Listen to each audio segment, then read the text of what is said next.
정도가는 추석이라서 좀 하루 땡겨서 갔는데 이번 주에는 교재 139페이지부터 하겠습니다. 역강해 이차토하고 오리달마가 위초존이 육대전이의 천하문하니 후인덕도 무궁수라. 맨 처음에 이제 역강해 이차토는 서역에서 보리달마가 중국의 불법을 전한 인연을 이렇게 설명을 하고 있습니다. 역강해는 원래 이제 강과 바다를 건너서 이런 뜻이죠. 강과 바다를 건너서 이 차토, 이 중국 땅에 보리달마가 처음 불법을 전례하게 되었다. 들어와서 이제 불법을 전례하게 된 걸 말하는데, 그래서 보리달마가 중국에 온 것이 강과 바다를 건너서 중국 땅에 들어오게 됨으로 해서 서천 28조 보리달마가 중국에서는 초조가 됐다. 그건 이제 전등록의 이야기를 지난 시간에 이어서 이야기하고 있습니다. 서역에서, 인도에서, 제불열애의 설법을 이제 이심전심, 정법안장을 부촉받은 것을 이제 선에서는 선의 종지를 부촉받았다. 달마 이전에도 불교의 경전이 많이 전례가 됐잖아요. 그죠? 그러면은 왜 달마 이전에 역경성들에 의해 가지고 수없이 많은 인도의 경전이 중국에 전례되었는데 왜 서가모니 부처님의 정법이 가섭존자를 거쳐서 서천 28조 달마 조사에 의해서 중국에 전례되어 가지고 해가에게 또 육조 해능에게 전례되었느냐, 이 차이가 뭐냐는 거죠. 그 점이 이제 여기서는 선에서 제시하고 있는 종지의 문제가 나와요. 그래서 달마가 전한 내용하고,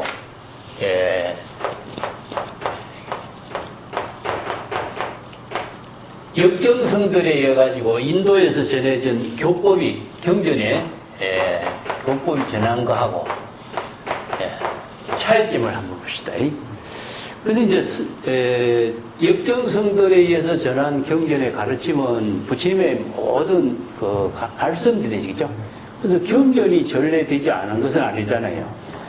경전이 전례되었다고 해서 불교가 전례되지 않은 것도 아닌데, 왜 그러면 달마 대사가 강과 바다를 건너가지고 이 땅에 처음 초조가 되었고 서천 불법을 이심전심으로 정법안장을 부촉한 일이 이루어졌는가. 그래서 요거 이제 여기서 교와 선을 그래서 나누는 겁니다. 그러면 선과 교의 차이점이 무엇이냐 하면은, 교는 경전의 모든 가르침이죠. 이게 언어 문자라든가 경전의 번역을 통해서 교학으로 전해지고 있는 모든 가르침이 이제 교로 전해지는데, 선은 무엇이냐 하면은 전불심인, 전불심이다. 불심을 전한 종지를 이심전심으로 전해서 인가한 것이죠. 그래서 불심을 전한 종지를 전법복이라고 그래요. 전법복. 법보를 전한 사실을 이야기해요. 자, 여기에서 이제 차이점이 무엇이냐 하면은, 경전의 가르침은 어디까지나 무엇이냐, 교학으로서 언설 문자로 전하죠. 그죠? 언설 문자나 교학으로 전해되었기 때문에 이것은 지식으로 이해하는 가르침이다. 지식으로. 누구라도 어느 문자를 대상으로 이야기하니까 지식으로 이야기하는 불법이죠. 그러면은 불심을 깨달아 전한 이심전심의 교법은 무엇이냐 하면은 지혜의 종교다. 그래서 지혜를 깨달아 체득하는 종교가 불법의 본질인 것이지, 지식을 전한 종교가 불교의 본질이라고 할 수 없다, 이런 뜻입니다. 지식은 경전의 어느 문자를 통해서 수없이 많이 전래됐다 하고 할지라도, 지식은 어느 문자의 지식을 이해하는 차원에서 벗어날 수가 없는 게죠. 그렇지만은 지혜는 뭡니까? 바로 정법의 안목으로서 지혜를 통해서 지금 자기 본분사를 지금 여기 자기 본분사를 지혜로운 삶으로 건립하는 거죠. 그렇기 때문에 브라질날의 바냐의 지혜라고 하는 것도 진여 일심의 지혜로 지금 여기 자기 본분사를 이루는 것이 바로 선이지, 선은 언어 문자를 지식으로 공부하는 게 아니다 이거죠. 이 점이 선과 교를 나누는 구체적인 내용의 다른 점이에요. 그래서 전불심은 무엇이냐 하면은 불지견입니다. 불지견을 이제 선에서는 정법안장이다. 그죠? 정법의 안목을 구족한 능력을 정법안장이라고 그래요. 정법안장을 구족해야만이 자신이 법보를 이루고 지혜를 이루고 중생의 번뇌망념을 자각해서 초발심으로 정각을 이루고 발심 수행하고 방편 수행하고 신심 수행을 통해서 지금 여기 중생심을 진여 일심의 지혜로 자기 본분사를 지혜로운 삶으로 건립할 수 있는 능력을 갖게 되는 거죠. 저 재불의 가르침의 본질이 무엇이냐, 본분이 무엇이냐 하면은 언설 문자를 교학으로서 지식으로 가르친 거 아니다 이거죠.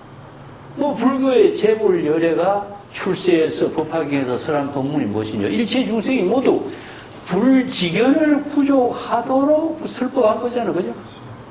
그러면 재불 열애가 설한 불심의 법문의 내용이 정법으로 전해져 내려온 그 사실은 가섭에 의해서 그리고 수천 28조 달마 조사회까지 전래되어서 이것이 중국에 전래됐다는 사실을 전등계보로서 하고 있는 겁니다.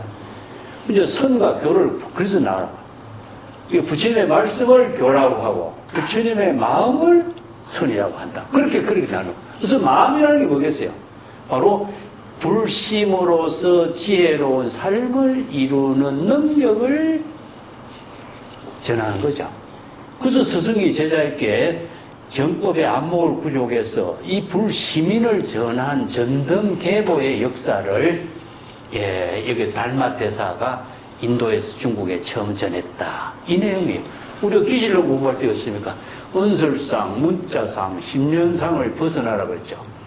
이게 경전의 가르침이나 불법의 가르침이 아무리 많이 언어 문자로 경전으로 일어나도 정법의 안목이 없으면 언어 문자를 대상으로 이해하는 중생심에서 벗어날 수 없는 거죠. 그렇다면 불교의 가르침은 있지만은 불법을 깨달음으로 이루는 지혜로운 삶으로 재불열애의 경지를 지혜와 자비의 공격행으로 이루는 삶은 이루어지지 않는 거죠. 그래서 이제 설에서 강조하는 내용이 바로 불시민이라는 겁니다. 그래서 이제 지난 시간에 공부했지만은 서가세존이 나에게 정법안장, 이 교회별전, 불림문자를 이심전심으로 가슴에 부족한다 그랬죠. 그게 불시민을 전하는 거죠. 그래서 지혜를 이루는 종교가 반야바라밀의 불법의 본질인데 지식을 아무리 우리가 익히고 있다고 해도 지혜를 전향하는 힘이 없으면은 우리가 지식의 언설 문자의 속박에서 벗어날 수 없는 거나 마찬가지죠. 그러면 세간의 중생이 대상 경계에 속박된 것이나 출가인이 어느 문자의 대상 경계에 속박된 것이나 뭐가 다를 바가 있느냐 이거죠. 이 점이 바로 선의 본질을 제시하는 의미라고 할 수 있어요. 그래서 달마대사가 전하는 의미가 무엇이냐 하는 것을 우리가 정확하게 알아야 되는 거죠. 자, 이 내용을 달마대사는 어떻게 전했는가 봅시다. 여기서 이제 강과 바다를 건넜다. 강과 바다를 건너서 중국 땅에 들어왔다. 우리가 선의 역사를 통해서 보면은 달마대사는 파미르 공원을 통해서 중국으로 전래돼서 왔어요. 역사적으로. 그래서 이제 서역에서 중국에 왔을 때에 낙양이라고 하는 사찰이, 낙양이라고 하는 곳이 이제 사원의 도시입니다. 옛날에. 낙양과 장안 두 군데였죠. 그죠? 낙양을 도시로 만든 사람들은 북이라고 하는 사람들이에요. 북이. 위나라예요, 위나라. 북위가 이제 동이 서위로 나누는데 위나라입니다, 위나라. 그 위나라는 누가 건립했느냐 하면은 북방 오랑캐족이 건립했어요. 성외 민족들이죠. 그래서 이 성외 민족들이 척발시라고 하는 성을 가진 오랑캐들인데 이 사람들이 중국 한민족과의 완전히 갈등 관계를 많이 갖고 있었던 거죠. 한민족은 중국에 아주 언어 문자를 지니고 있고 역사적으로 문화국가잖아요. 근데 오랑캐족들은 언어 문자가 없어요. 티베트족들도 언어 문자가 없었어요, 처음에. 그래서 이제 오랑캐족인데도 말을 타고 나라를 정복하고 이렇게 싸움을, 그 중국에 말이 없었습니다. 그래서 이제 그 인도라든가 서역이라든가 그 몽고 쪽에 오랑캐들이 말을 재배하고 있으니까 그 말을 받아들여가지고 군사력을 키운 거예요. 근데 오랑캐들이 이 말을 갖고 전쟁을 하니까 얼마나 싸움을 잘해요. 그래서 이제 중국을 공격을 해고 들어오니까 그 진시황이 그 오랑캐들의 침을 막기 위해서 만든 것이 뭐였어요? 만리장성이잖아요. 말로 침공에 들어오니까 말을 바꿔 입는 거지. 그래서 이제 중국을 침공하니까 중국의 그 내부를 그냥 가다가고 여자들을 데리고 가지고 오랑캐들이 그랬죠. 그런데도 문제는 무엇이냐 하면은 항상 문화에 대한 컴플렉스를 갖고 있었어요. 싸움은 잘했는데 언어가 없죠. 문화가 없죠. 하니까 거기에 대한 한민족의 컴플렉스를 갖고 있으니까 우리도 이 문화국가가 되자. 그래서 이제 위나라의 그 오랑캐 민족이 우리가 문화국가가 되기 위해서는 어떻게 해야 될 것이냐. 이게 중국의 한민족에 대항하는 문화국가를 건립하려고 하니까 서역의 불교를 받아들이죠. 그래서 중국의 한민족이 불교를 받아들였다기보다도 북방의 오랑캐들이 전진, 후진, 전진한 후진이 전부 오랑캐족입니다. 오랑캐족들이 세운 왕국들이거든요. 전부 다 불교를 받아들여서 불교 국가의 문화국가를 건립한 거예요. 그래서 전진왕 북연이 10만 대군을 거느리고 9만 원 좀 한 사람 모셔오기 위해서 그 개빈국이라고 하는 나라를 침략하는 거예요. 여기도 척발시고 북이도 마찬가지다. 북이 이제 효명제라고 하는 사람이 우리가 이제 웅강석굴이라고 있죠. 용문석굴, 웅강석굴, 위대한 석굴 사업을 건립한 것은 이게 한민족이 아닙니다. 북이민족들, 오랑캐족들이. 그래서 이제 불교를 받아들이고 서역의 고성들을 어마어마하게 받아들이기 위해서 낙양이라고 하는 도시를, 사원도시를 만들어요. 엄청나게 많은 사원을 건립해서 서역의 고성들을 초빙해가지고 낙양에다가 이분들을 초빙해서 모신 거죠. 그래서 사원도시를 건립하면서 불교 국가를 건립하는 심볼이 되는 것이 이번에 낙양이라는데. 그래서 낙양가랑기라고 하는 책이 만들어져요.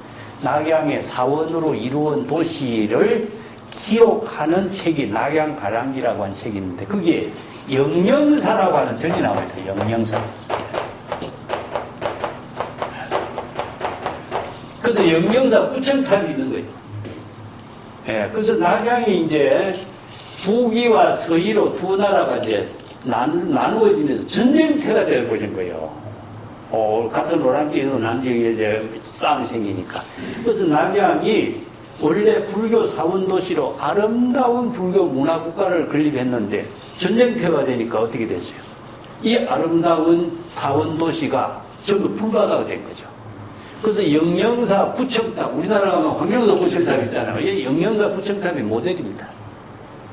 그래서 영영사 구청탑이 불에 타게, 전쟁에 불에 타서 그 탑이 무너지는 모습을 보고 달마대사가 그 탑에 주변을 돌면서 안타까워하는 기록이 낙양가랑기에 나타나요. 그래서 달마대사는 이런 사실을 볼 적에는 파미르 공원을 거쳐서 서역 사람들이 중국에 온 것과 같은 길을 통해서 중국에 온 거예요. 그렇죠? 그런데 여기서는 강과 바다를 건너서 중국 땅에 온 걸로 기록하죠. 이 기록은 어디에서 나오느냐? 보림전이라든가 선종의 역사에서는 강과 바다를 건너서 중국 땅에 온 것처럼 기록해요. 왜 이렇게 기록이 바뀌었느냐? 이거는 하택신해라는 인물이 나옵니다. 하택신해라는 사람이 달마 대사가 서역에서 중국에 와가지고 처음 양무제와 만났다는 이야기를 처음 주장해요. 여기서 하택신해가 전등록, 북종의 전등록이 있는데, 북종의 전등록은 달마 대사의 법을 이은 사람이 해가 3조 성찬, 4조 도신, 5조 홍인, 6조 신수로 이어지는 전등록을 기록했어요. 전법복이라고 하는 전등록이 처음 만들어져요. 여기에서는 파미르 공원을 통해서 오게 돼 있는 달마의 모습인데, 자, 이 북종의 전등록은 잘못됐다. 6조 해령으로 전래되는 전등의 역사는 어땠냐? 달마 대사가 바다로 와서 양무제와 만난 이야기로 전등록의 역사를 기록해요. 여기에서부터 양무제와 만나야 되겠죠. 양무제와 만나는 걸 이루게 된 역사적인 사실을 기록하면서 달마가 파미르 공원을 거쳐온 것이 아니라 바다를 통해서 지금 중국의 홍콩 지역을 통해서 양나라니까 그 중국 땅에 들어왔다 이겁니다.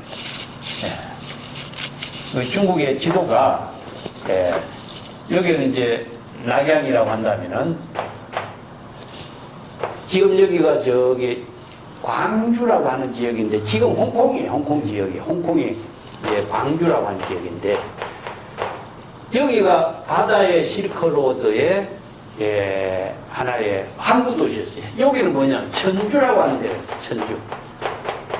천주도 역시 항구 도시에 유명해요. 그래서 중국의 차가 서역의 사람, 이제 유럽 사람들이 중국에 와서 차를 가지고 가는데 광주에서 차를 가지고 간 사람은 차라고 하는 이 똑같은 한자의 글자를 가지고 영어로 표현할 적에는 T라고 합니다. T라고 말해요. 여기서는 차라고 해요. 똑같은 차라는 글자를 갖고 발음이 왜냐하면은 천주 지역의 발음하고 광주 지역의 발음하고 사투리가 달라요. 그래서 똑같은 하나의 차라는 언어를 T가 되고 하나는 차가 됩니다. 그럼 홍차는 뭐죠? T잖아. 자, 여기서 광주에서 간 거예요. 차로 된 것은 천주에서 간 거예요. 그래서 차라는 언어가 두 가지 영어 단어로 만들어집니다. 그만큼 이제 항구 도시인데 여기가 양나라입니다. 여기 양자강이 있는데 북쪽은 뭡니까? 여기 위나라입니다. 그 위나라에 무엇이냐면은 낙양에 숭산 소림사가 있죠. 여기 이제 양자강이 있으니까 양나라의 무제가 자기 아들하고 소명태자라고 건강경에 주석했죠. 양무제라는 사람이 불교에 굉장히 뛰어난 그 공부를 많이 했어요. 나중에 이 사람 출가를 해갖고 황제의 지위까지 버리고 불교 성녀가 되어가지고 불법을 공부한 사람이에요. 자기 아들 소명태자도 마찬가지고. 그래서 불법 천자라 그래. 불법을 크게 홍보한 천자, 황제라. 그래서 이제 양무제가 달마와 양무제가 만나려고 한다면은 북쪽에서 온 것이 아니라 바다로에서 와야 되겠죠. 그래서 이제 달마가 여기에 강해를 거쳐간 거예요. 바다를 건너서 여기에 바다를 거쳐서 서역에서 바다를 거쳐온 사람이 누구냐면은 진제삼장이라고 있어요. 대성기실론을 번역했다는 진제삼장이라든가 뭐 여러 가지 역경성들이 있어요. 근데 진제삼장이 모델이 된 거예요. 그래서 이제 진제삼장이 바다로 온 것처럼 달마도 바다로 왔다. 왜냐? 양무제와 만나야 되니까. 그래서 양무제와 만나서 이 땅에 들어온 그 사실이 누구냐? 달마 대사가 이제 서역에서 중국에 온 역사적 사실인데 우리가 표감록제 1책에 뭐라고 나오냐면요. 양무제하고 이제 달마하고 처음 만나요. 그래서 양무제가 달마에게 어떤 것이 성지 제1입니까?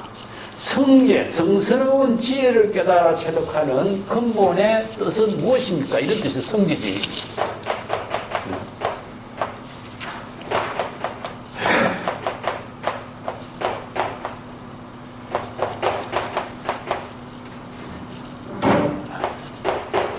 그래서 성제하는 것은 제1이야. 이건 성스러운 지혜. 이게 성제, 이건 진리라는 뜻이죠. 성스러운 지혜를 이루는 진리, 가르침, 이런 뜻이죠. 그래서 불법에 이제 자각성지라고 했을 적에 진여이심의 지혜, 이게 지혜를 이루는 가장 근본된 진리의 가장 핵심의 법문은 무엇입니까? 이런 뜻이죠. 이 질문을 하는 거죠. 당신은 서역에서 온 유명한 조사고 훌륭한 그 성자인데, 그 양무제가 나도 불법 공부를 많이 한 사람이지만은 당신은 어떤 것이 성제시의 일입니까? 이 질문을 합니까? 그렇게 달마돼서 확연무성이다. 텅 비어 성스럽다 할 것도 없다 이렇게. 왜냐하면은 성이라는 글자는 범부의 글자와 상대적인 언어죠, 그죠? 그래서 이제 부아버지라고 하는 말을 갖다 놓으면 어머니라는 이름하고 상대적인 차별의 언어에 떨어지잖아요. 근데 달마는 범부와 성을 모두 초월한 경지가 돼야지 성이라고 하는 성스럽다라고 하는 것을 대상으로 두고 있는 한 성스러움에 속박되어 있기 때문에 이거 성스럽다 할 것도 없다. 원래 무일문이다. 일체 개공의 경지다. 그래서 성제 확연무성이다 이렇게 표현해요. 그러니까 이제 양무제가 그러면 나는 황제니까 나와 마주하고 있는 그대 당신은 누구시여? 당신 나는 성자라고 생각했는데 당신은 어떤 사람이냐 하니까 불식이라고 그래요. 불식. 달마가 불식. 야, 이거 다 불식이란 말을 이게 선의 언어입니다. 불식은 여기서 중생심으로 난 당신 모르며 이런 말이 아닙니다. 대상이 없다는 거죠. 왜냐하면 나는 당신을 나와 당신이라고 하는 대상 경계를 분별하는 그런 중생이 아닙니다. 이런 뜻이죠. 나는 범부와 성인을 분별하는 중생이 아닙니다. 그런 중생심으로 살지 않습니다. 이런 뜻. 자, 이걸 불회, 부지, 선에서는 이걸 같은 말씀입니다. 자의식의 중생심으로 대상 경계를 분별하는 그런 삶을 나는 살지 않습니다. 이런 뜻이죠. 그 이런 언어가 선의 언어입니다. 선의 언어가 방편의 언어인데 방편의 언어를 잘못 이해하면은 달마를 바보로 만드는 거죠. 그러니까 이제 양무제가 달마 대사가 불식이라든가 자기와 대화를 했는데 자기와 뜻이 개합되지 불계 뜻이 개합되지 않았어. 그래서 양무제의 뜻에 개합되지 않았기 때문에 양무제와 달마가 함께 거기서 불법을 논의하고 대화할 수가 없는 거죠. 이 차이가 뭐겠어요? 아까도 이야기했지만은 양무제가 불법 공부를 굉장히 많이 한 사람이에요. 이 양무제는 어떻게 공부했죠? 언어 문자로 교학으로 공부했어요.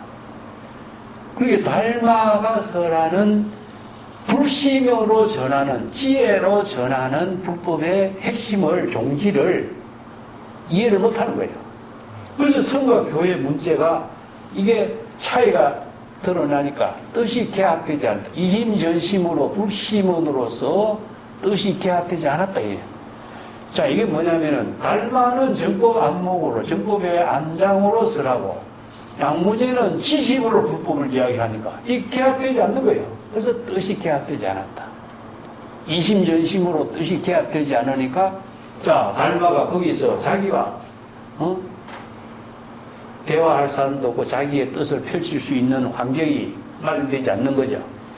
그렇게 달마를 이제 당신은 여기서 별로 도움이 되지 않는다. 양무제는 그러니까 달마 대사가 어디로 갔냐? 양장을 건너가는 거예요. 그래서 양장을 건너갈 때 어떻게 건너간다 그랬죠? 갈대잎을 타고 걷는다. 배를 갈대잎에다 비유한 거죠. 갈대잎을 타고 양장을 건넜다. 그래서 이제 드디어 숭산 소진사에 9년 동안 면벽하게 되는 그런 이야기를 하죠. 근데 벽암록에는 이제 쭉 어떻게 하냐면은 양무제가 뒤에 그 자기 땅에 지공화상이라고 하는 유명한 고성이 있어서 그 지공화상을 불러가지고 그 지공화상하고 이제 달마대사에 대해서 대화를 하는 거죠. 당신은 황제께서는 달마대사를 알고 있습니까? 이렇게 알지 못한다. 그러니까 달마대사가 어떤 사람인지 모르는 거죠. 그러니까 지공화상이 뭐라고 대답했냐면은 그거는 관음대사입니다. 관음대사라고 해요. 관음대사. 네. 관음대사. 지공대사가 이제 설명하는 거죠. 그래서 대사는 보살이라는 뜻입니다. 관음, 관세음보살이죠. 그죠? 그는 달마대사, 그는 관세음보살입니다. 그리고 전불심입니다. 전불심.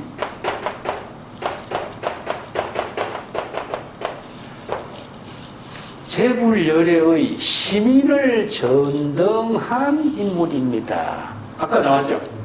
교학은 어느 문자의 지식으로 이해하는 경지란다면은 불시민은 정법의 안목 불지견으로서 진여이심의 지혜로 이심전심을 통해서 정법의 안목을 깨달아 체득한 것을 인가받은 사람이다. 이런 뜻이죠. 그래서 전등이란 말이 불시민을 전한 것을 전등이라고 그래요. 내가 지난번에 이야기했지만은 초는 있지만은 초는 불타고 없어지지만은 불은 똑같습니다. 그래서 삼세열의 일체재불이 똑같은 지혜 자비의 등불을 밝히는 거죠. 그게 뭐니까 불시민에 의한 지혜 자비의 등불이에요. 그래서 관세음보살로서 이게 우리가 보살이라고 이야기하는 것은 무엇이죠? 구도자의 대표적인 인물이죠. 대표적인 것이 문수보살, 보현보살, 관세음보살, 지장보살 있지만은 어느 보살들이 관계없어요. 근데 이제 가장 대표적인 것이 뭐냐? 관세음보살이라. 우리가 반야신경에서 관자재보살 같죠, 그죠? 반야바라밀다를 행할 때 온이 개 모두 공한 사실을 깨닫고 일체 생사윤회의 고통을 모두 다 건너간다. 이 경지 아닙니까, 그죠? 관세음보살이다. 그게 정법의 안목을 부족했거든. 관자재보살이나 정법의 안목을 부족해서 일체 생사윤회의 고통을 다 초월한 경지의 보살이다. 이렇게 평가를 하죠, 그죠? 그렇게 사진을 보내가지고 달마대사를 다시 초청하려니까 그렇게 하지 마십시오. 온 나라 국민이 다 그 달마대사를 모시러 가도 달마대사는 돌아오지 않습니다. 그래서 달마대사는 숭산소림사에서 이제 해가와 군연면벽하고 나중에 해가를 만나서 불시민을 전하는 이런 이제 전능의 역사를 전하고 있죠, 그죠? 여기에서 달마대사가 전하는 의미가 바로 정법의 안목을 부족하고 불시민을 부족해서 지혜로운 삶을 이루는 능력을 전한 것이 이게 바로 불교의 본질입니다. 자, 이 본질이 어디에 근거를 두고 있겠어요? 법화계입니다. 법화계. 그래서 재불열애가 불지견으로서 일체 중생들에게 제법 실상법을 계시 오입해서 일체 중생들이 모두 불지견을 구족하도록 설법한 거예요. 근데 법화계의 그 정신을 선불교가 불시민을 깨달아 체득할 수 있도록 이심전심으로 전하는 그 교육, 그 정법을 바로 선하는 불법의 정전의 불법을 전한 거죠. 그래서 달마대사가 중국 땅에 처음 전하게 된 의미를 여기에 대해서는. 그래서 달마대사가 초조가 됩니다. 초조. 초조가 됐다는 것은 이제 중국의 초조가 된 거죠. 서천에서는 28조인데 중국 땅에 초조가 된 거죠. 근데 전등의 역사는 내가 다르게 선의 전등의 역사의 책을 한 권 쓴 정도로 전등의 역사는 다양한 책이 자료가 전하고 있습니다만은 중국의 선의 역사가 이심전심으로 전한 것, 재불열애와 똑같은 불지견과 정법 안목을 부족한 능력, 이것을 제자들에게 일체 중생들에게 깨달아 체득할 수 있도록 정법을 부촉하는 법문을 설한 것이 선이다. 지식을 전달하는 교학이 아니고 정법의 지혜를 깨달아 체득하도록 설한 법문이 바로 법보다. 그래서 법보라 그래요. 법보. 이심전심으로 교회 별전으로 단으로 이렇게 여러 가지 이제 정법의 안목을 부족하는 법문을 설한 것이 선의 역사다. 이런 뜻입니다. 그 140페이지에 내가 선종의 전법 역사에 기록한 전등사서로서는 보림전이라는 책이 10권 있고, 이 보림전이 조사선의 이제 그 전등록으로서 가장 첫 번째인데, 보림사라고 하는 절 있죠, 우리나라에. 장흥 보림사가 있죠, 그죠? 이 보림전에 의해서 이 보림전. 이게 이제 중국에도 보림사가 있고, 우리나라도 보림사가 있고, 이게 인도에도 보림사가 있고, 이 전통이 개성된 사찰이라는 그런 의미를 두고 있어요. 이 보림이라는 것은 법보의 숲이라는 뜻입니다. 법보의 숲. 전담님이라고 하는 의미를 두고 있죠. 법보들에 의해서 이루어진 숲이기 때문에 보림이 되는 거죠. 예, 그런 선종의 역사가 보림전이 만들어지고, 조당이라는 것은 조사의 전당 이런 뜻입니다. 예, 그리고 전등록 이런 것이 전부 다 선의 전등의 역사가 전한 책들이 많습니다. 자, 그 다음 구절. 달마가 초제가 되고 6대 전이로 6대로 달마대사에부터 6조 해령까지 선의 전등이 이루어지고, 전이가 천하에 알려졌다. 자, 6대 전등과 더불어서 가사를 전한 역사적인 사실이 천하의 모든 사람들에게 두루 알려져 있다. 이런 말이죠. 여기서 이제 두 가지가 나와요. 하나는 전등설하고 전이설이라는 겁니다. 예. 전등과 전이.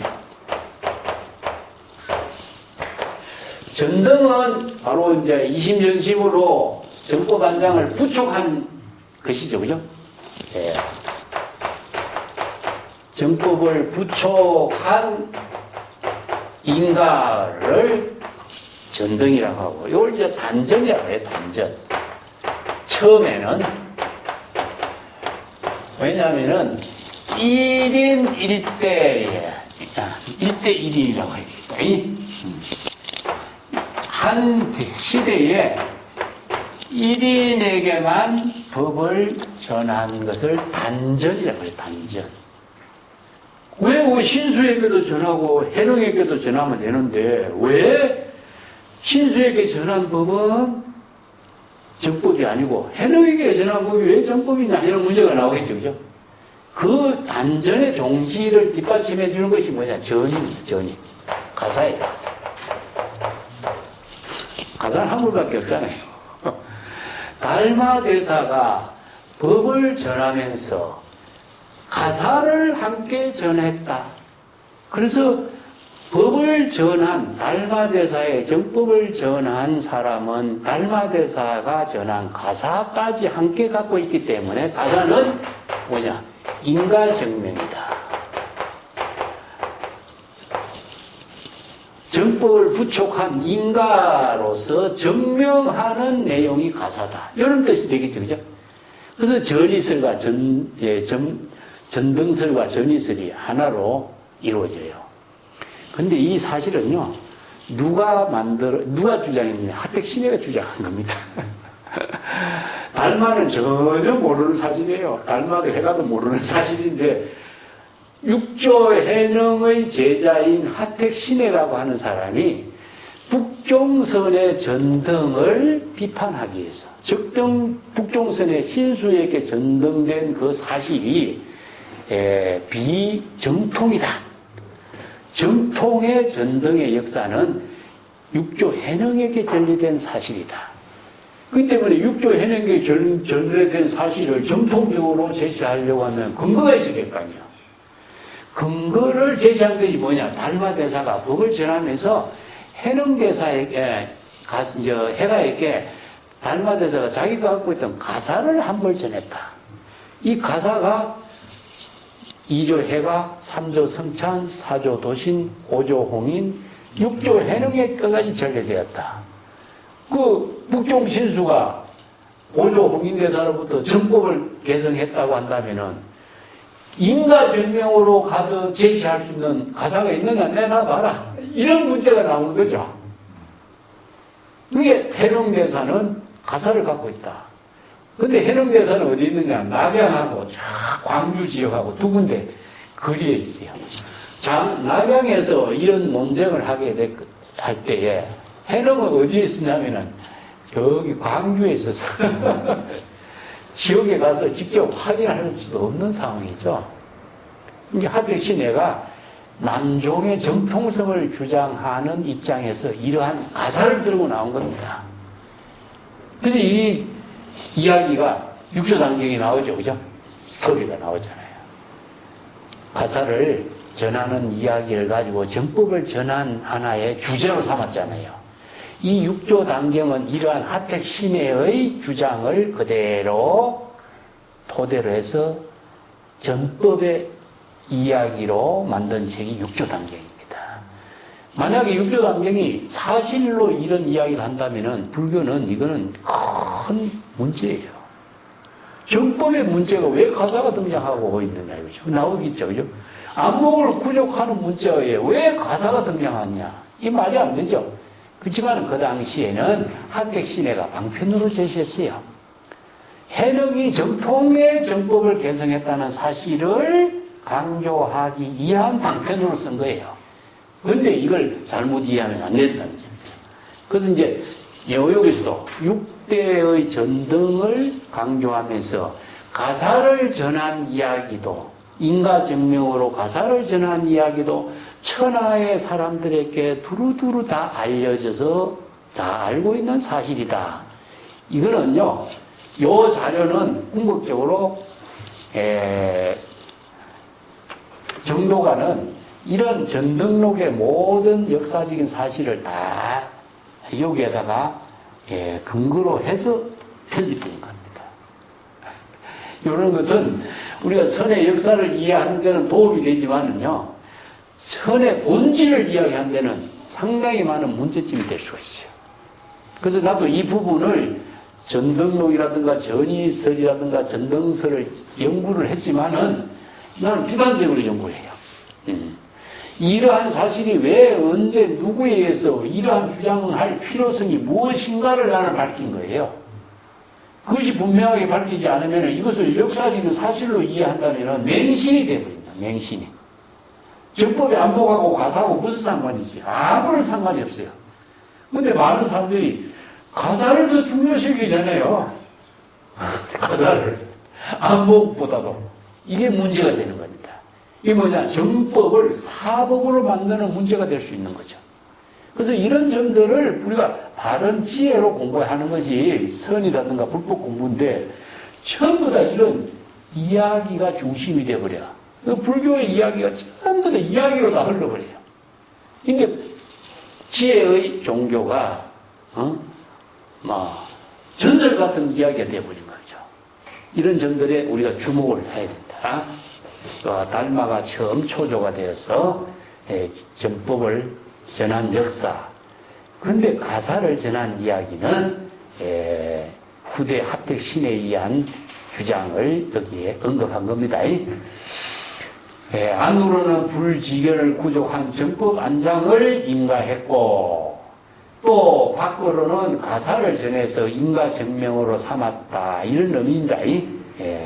내고 써놨습니다. 사실 선종의 전이설은 남종의 건립자 하택 신해가 보리달마 남종 정11원에서 최초로 주장한 것인데 신해의 현종기, 조계대사전, 역대 법보기, 육조단경 등에서 한결같이 이 주장을 그대로 개성하고 있습니다. 근데 정법의 안목의 입장에서 볼 적에 이런 인가증명으로 인가증명을 삼는 것은 무의미한 거예요. 이런 점들은 우리가 주목을 해야지요. 자, 마지막에 후인덕도 무궁수로다. 자, 여기서 6대 이후의 후인들이죠. 여기서 왜 후인이란 말 붙이냐면요. 그러면은 가사가 하나 있는데, 그러면은 그 가사는 지금 어디 있느냐? 해능이 갖고 있다. 그래서 뒤에서 여러 가지 이야기가 만들어져요. 척천모가 그 가사가 달마대사로부터 전한 가사를 황실에 모셔서 공양을 올리고 싶은데 그 가사를 좀 갖고 올 수 있겠느냐? 그래서 사신을 보내가지고 육조 해령에게 그 가사를 가려고 보내요. 이것도 스토리입니다. 그러니까 육조 해능 조사까지도 모시려니까대로 나는 가사는 주지만은 난 안 가겠다. 왜 안 그러냐? 천하의 사람들이 나의 얼굴을 보면은 조사라고 신뢰할 사람이 없다. 왜냐하면 해령이 농사꾼 출신이라든가 이렇게 등장하잖아요. 원래 그런 사람이 아닌데 육조 단경에 해령의 얼굴을 초상화의 얼굴을 보면요 뭐처럼 생기냐면은 시골 농부처럼 생겼어요. 그러면 신수는 어떻게 생겼냐? 아주 기공자처럼 생긴 거죠.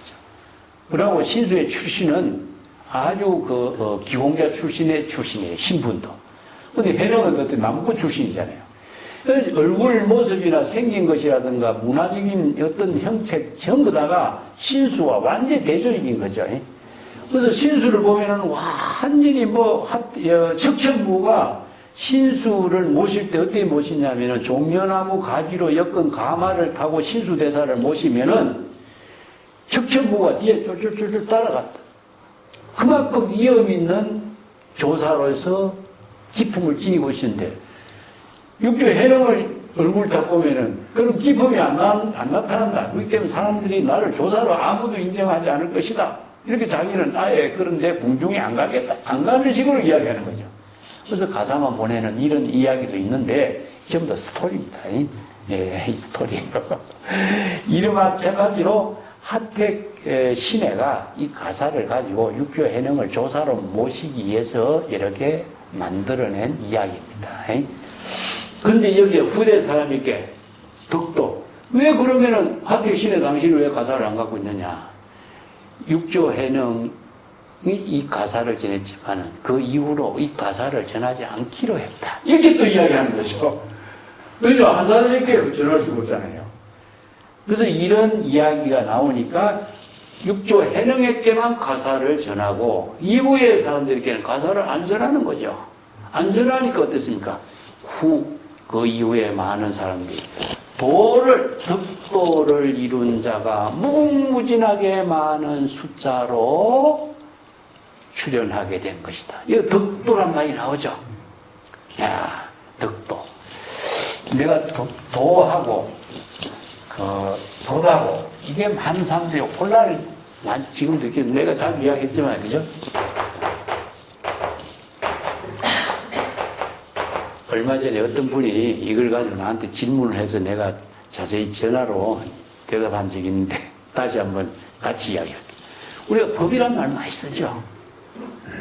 불교 인도에서는 모든 게 다 법을 갖고 이야기하는데 사회, 윤리, 도덕의 법도 다 법이지만 불교는 유심의 법이기 때문에 이 법은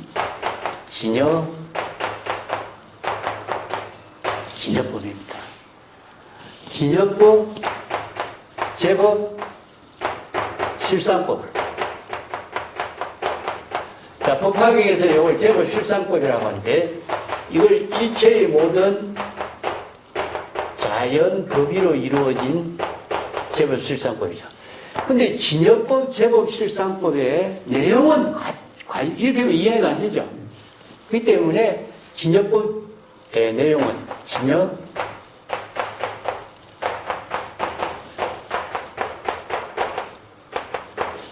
지혜 이렇게 표현합니다. 진여일심의 지혜를 우리가 뭐냐면 바로 여법이라고 해요. 그렇죠? 진여일심의 지혜를 뭐라고 합니까? 여례라고 그러죠. 여여라고 그러죠. 자, 여법, 여례, 여여, 여시 이런 말 쓰죠.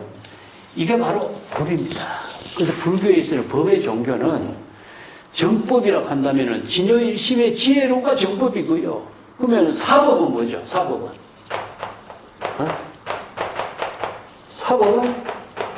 진여일심의 지혜가 아니까 중생심의식으로 이루어지는 것이 전부 사법이 되겠죠. 진여일심의 지혜로 열애, 여여, 여법한 생명의 지혜로운 삶을 이루는 것이 바로 법인데 일체의 모든 그 제법이 외부의 힘에 의존하지 않고 진실한 실상 그대로 여법하게 지혜로운 생명으로 이루어진 것이 우리가 만물입니다. 나무는 나무대로, 해는 달, 철, 모든 생명도 자연 법의로 이루어져. 외부의 힘에 의존하지 않고 자체적인 생명으로 작용하고 있잖아요.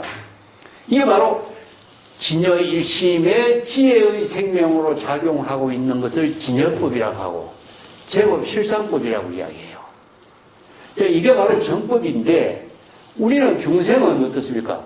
자기 마음대로 생각하니까 사법이 되잖아요. 그죠? 그러니까 생사윤회를 때문에. 또 해탈 열반을 대상 경계에서 추구하니까 어떻습니까? 외도법이 되죠.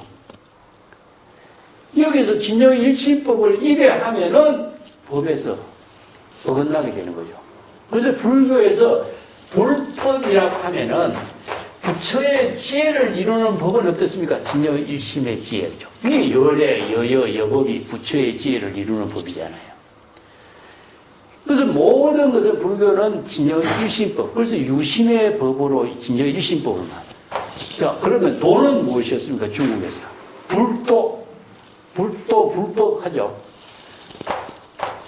똑같습니다.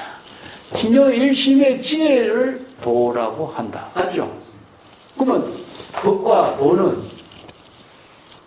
똑같은 내용이죠.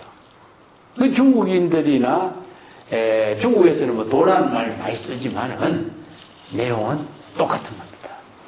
그런데 저런 방편의 언어를 잘못 이해하면은 애매하게 이해하면은 내가 항상 모르죠. 애매하게 모르는 거예요.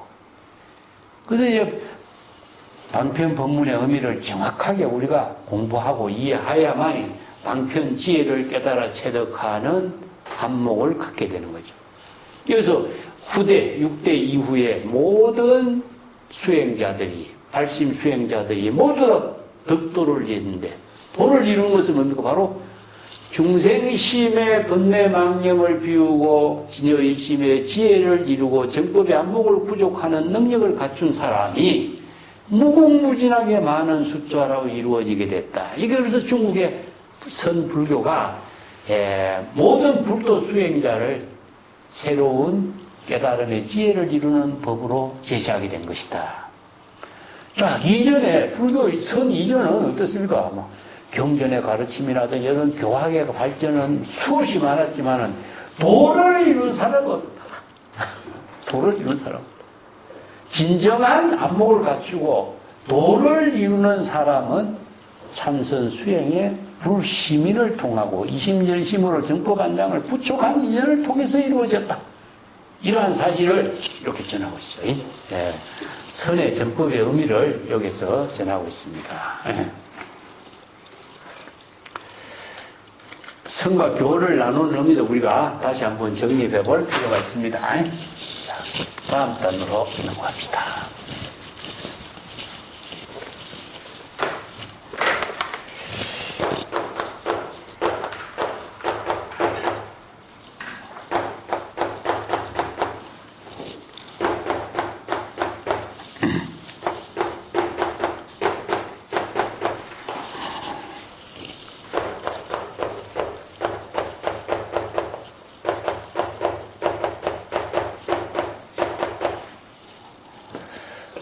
국견이가 소무국견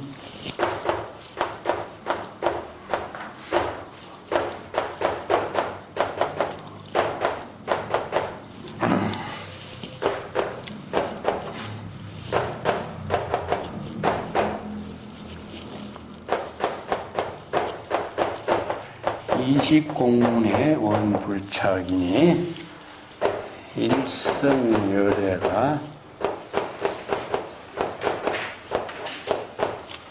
체공동이라.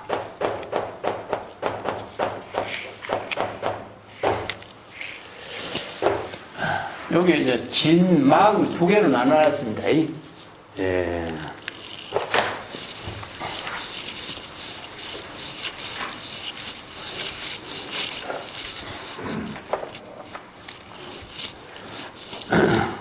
자, 교재 141쪽에 봅시다.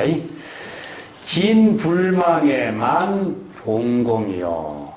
여기서 진망을 나눈다는 것은 중생심 차별심으로 나누는 거죠. 그죠? 그 진이라는 글자를 우리 많이 이야기하고 있는데, 예? 진은 망과의 상대적인 언어입니다. 이걸 뭐냐, 우리가 다르게 이해한다면은 선과 악의 상대적인 언어, 부와 모의 상대적인 언어, 뭐 자타 이렇게 하죠, 그죠?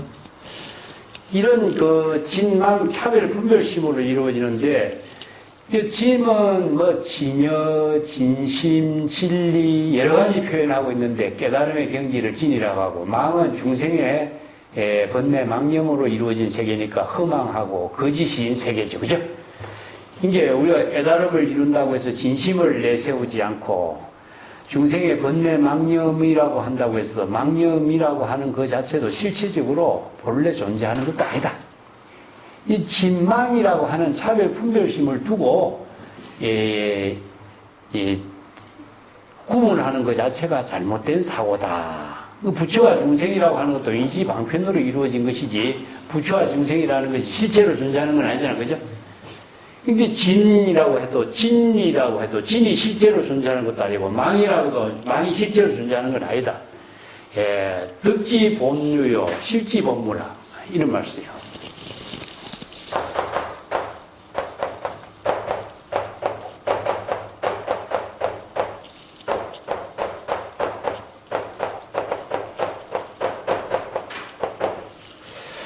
덕실도 마찬가지입니다, 여기도.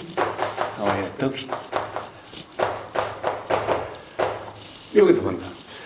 우리가 뭘 진리를 깨달았다, 얻었다 한데도 깨달은 진리, 해탈 열반이라고 하는 것이 우리 일체 중생의 본래 부족되어 있는 사실이에요. 우리가 깨달음이라는 것을 대상으로 얻었다고 한다면 이 착각이라. 이 때문에 덕실을 모두 한꺼번에 다 떨쳐버리는 이렇게 신신명에서 이야기했죠. 예. 이게 중생심이기 때문에 이런 자타, 부모, 선악, 신망, 덕실을 일체 감각하라. 모두 한꺼번에 다 비워도록 하라. 이게 차별 분별심을 모두 다 비우게 하는 그 선의 실천을 진여 본심으로 초발심으로 정각을 이루게 하는 수행법을 제시하는 거죠. 우리가 깨달음을 얻었다 하지만 어떤 사물을 얻었다, 도를 얻었다 하지만은 우리 본심에, 진여 본심에 본래 열반으로 다 돼 있어요. 이게 우리가 이제 선에서는 본래 열반이라고 합니다.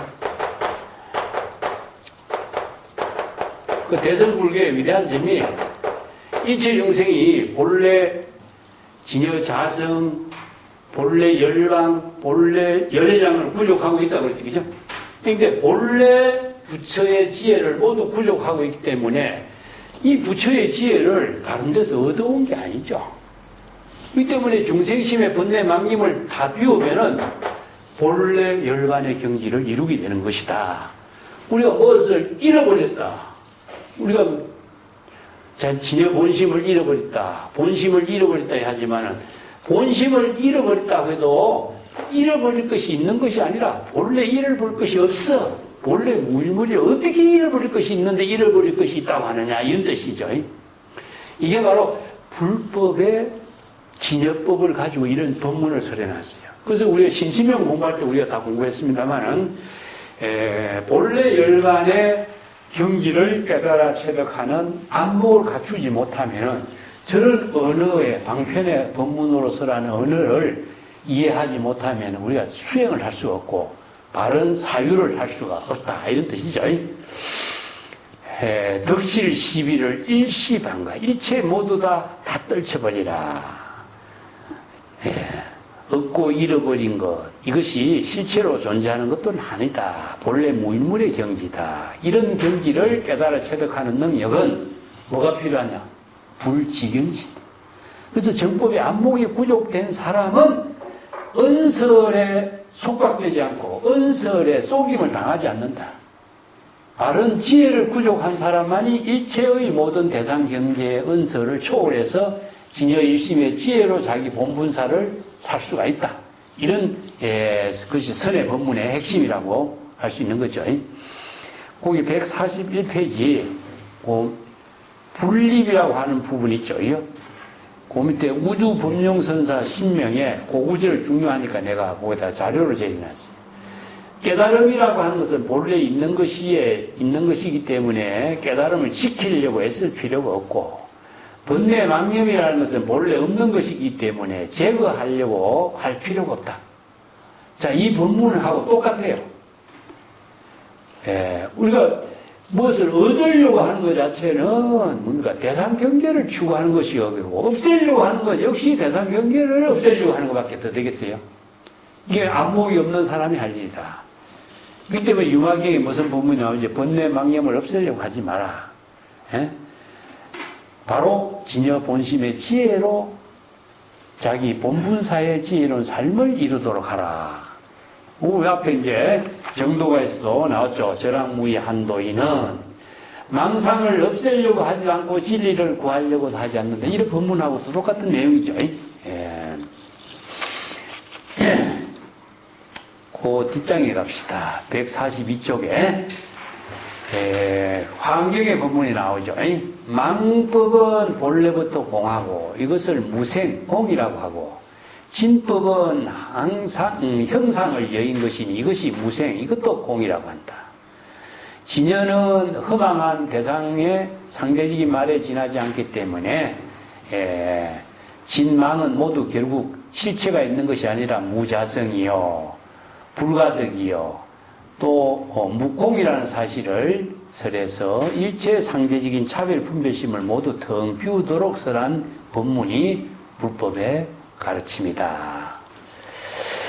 이런 법문들을 우리가 정법의 안목을 부족하지 못하면은 언어에 속박된다, 이런 표현이죠. 그 뒷장 유무후견에 유와 무, 자, 이거 마찬가지죠. 유와 무나 진망이나 여기다 유와 무를 하나 더 붙여봅시다. 유무, 진망, 선악, 부모, 자타, 덕실, 이것은 자아의식의 중생심으로, 언어로, 대상 경계로 분별하는 거죠. 우리가 대상 경계를 분별한다 하지만은 이걸 이제 중생의 세간법이라고 해요. 세간법.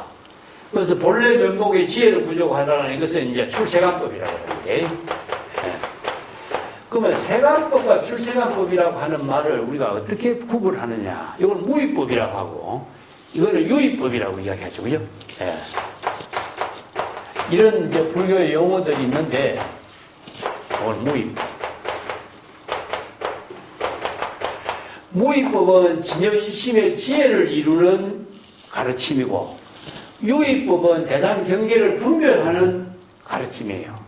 그런데 세간의 모든 것은 뭐죠? 중생심으로 이루어진 것은 모두 다 대상 경계를 언어로 분별하고, 사물을 분별하는 것은 자기 생각으로 분별하는 것이죠. 그러니까 여기서 이원 두 가지 차별 견해로서 사량 분별하게 된 거죠. 그러니까 덕실 두 가지, 자타 두 가지, 부모 두 가지, 차별 분별심을 하니까 이게 뭐냐, 중생의 유의법이 되고 망심이 되는 거죠. 망심. 그러면은 본래 열반, 본래 무일물, 진여 자성, 불성은 뭡니까? 바로 진여 일심의 지혜가 이루어지죠. 그렇기 때문에 무의라 그래. 여기서는 조작이 없고 진여 일심의 지혜로 이루어지는 것이기 때문에, 그래서 출세간법이라. 그러면 여기서 세간법이나 출세간법이나 이 법이라고 하는 말은 궁극적으로 무엇이냐? 사물을 보는 겁니다. 사물을 보는 것. 사물을 이해하는 것 자체는 모두 다 언어로 이루어져 있잖아요. 언어로. 그래서 세간의 모든 그 사물을 보는 것은 명상이라고 하는 언어로 이해하는 것이고, 방편 법문을 이해하는 것도 뭡니까? 방편 지혜의 언어로 이해하도록 되어 있잖아요. 그래서 이 세간법이나 출세간법이나 이것을 모두 언어로 설해놨습니다. 그렇기 때문에 일체법은 공이라고 그러죠. 언어가 실체가 없잖아요. 그게 공입니다. 궁극적으로 모든 것이 언어로 이해하는 그 사실을 우리가 바른 지혜로 보는 능력. 그래서 공이 반야의 지혜를 이루게 하는 핵심 법문으로 제시돼. 이제 공의 법문이 나옵니다, 이제. 그래서 불교에서는 공의 법문을 이해하지 못하면은 정말 바른 반야의 지혜를 이루게 하는 능력을 체득할 수가 없어요. 자, 여기 공의 법문 한번 봅시다. 진망 유무를 모두 다 비우라. 자아의식의 중생심으로 이루어지는 모든 번뇌, 차별, 분별심을 다 비우라. 공입니다. 사량 분별하는 중생심이죠. 중생심을 다 비우면은 진여 본심이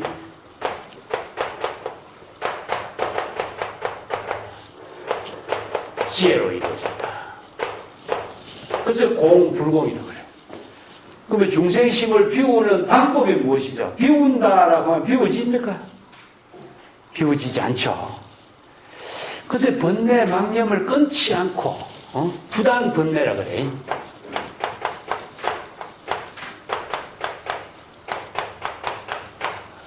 번뇌 망념을 끊지 않고 열반의 경지를 이룬다. 이렇게 표현해요. 유마경에서는.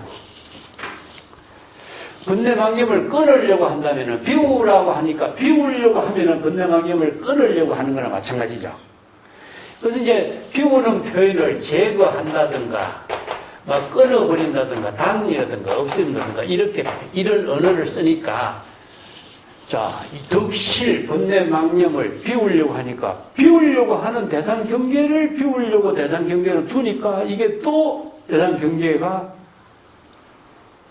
자기가 속박되면 문제가 나오죠. 이게 어리석은 자의 수행이 돼.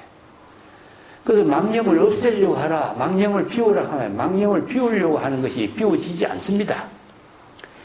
그래서 이런 수행법의 법문을 방편 법문으로 설해놨지만 구체적인 수행법은 정법의 안목으로 여법 수행하는 법을 알지 못하면 바른 수행을 할 수가 없다 이거죠. 여기 이제 경전에서 이렇게 법문을 해놨어요. 경전에서는 이런 법문을 해놨어. 망념을 비우고 끊고 이렇게 표현했는데 그 경전의 언어를 아무리 봐도 경전의 언어로서는 이 바르게 수행하지 못한 이런 문제가 나와. 그리고 번뇌 망념을 끊지 않고 열반의 경지를 이루어라. 이런 말을 경전에서 유마경에서 설해놨지만은 이거 구체적으로 어떻게 해야 될지 몰라. 모르죠.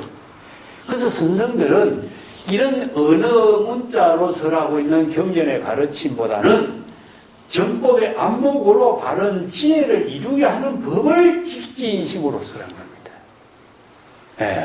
그 법문이 무엇이냐 하면은 수행이다, 수행.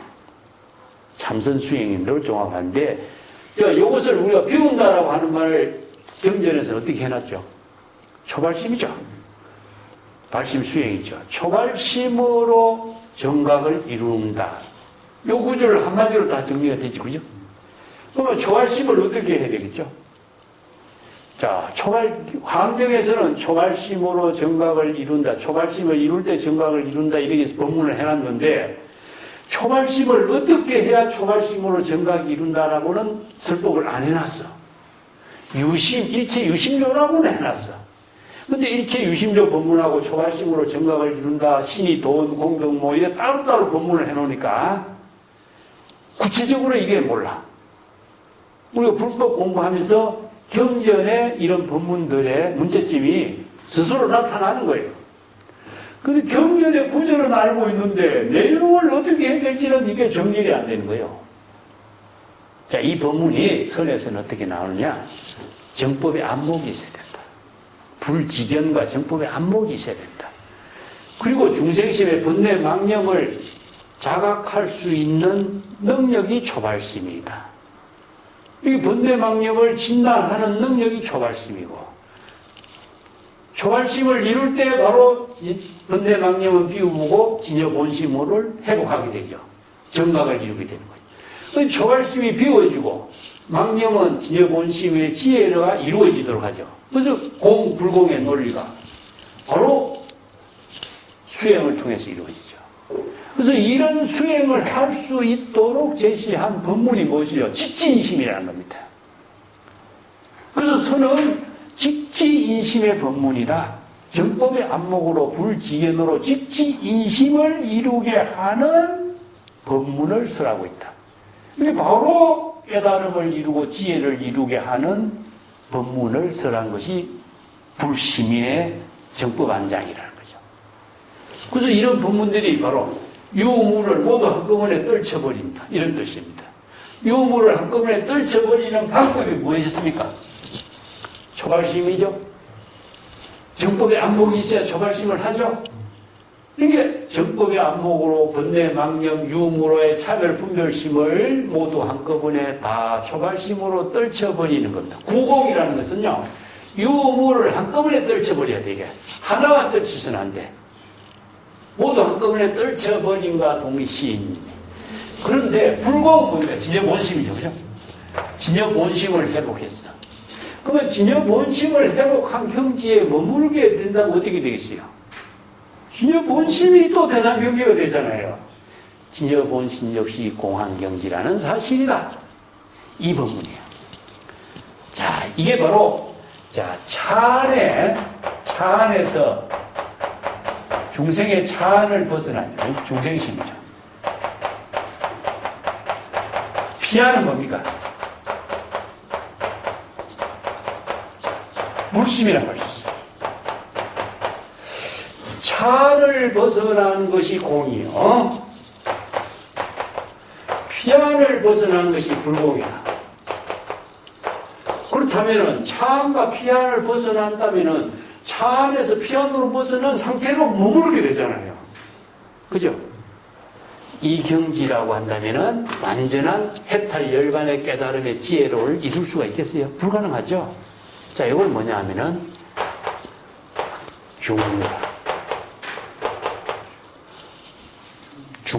중류는 어디죠? 배가 차 안에도 머물지 않고 피 안에도 머물지 않아야 돼. 그러면 중류, 강 가운데서도 머물지 않는 거죠. 그죠? 중류에서도 머물지 않아야 돼.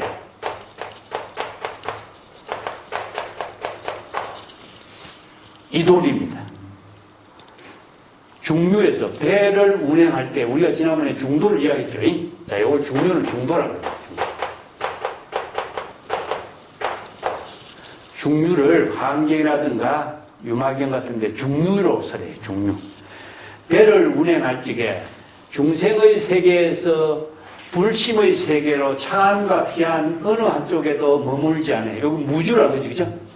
근데 중류, 배를 물 가운데에도 머물게 하지 않는 것이 이제 뭐, 이게 바로 중류인데, 그게 무주예요, 무주. 그렇기 때문에, 무소주, 이생기심은 뭐죠? 차 안에도 피 안에도 중류에도 머물지 않아야 돼. 그럼 어떤 경지가 되겠죠? 지금력이 자기 본분사라.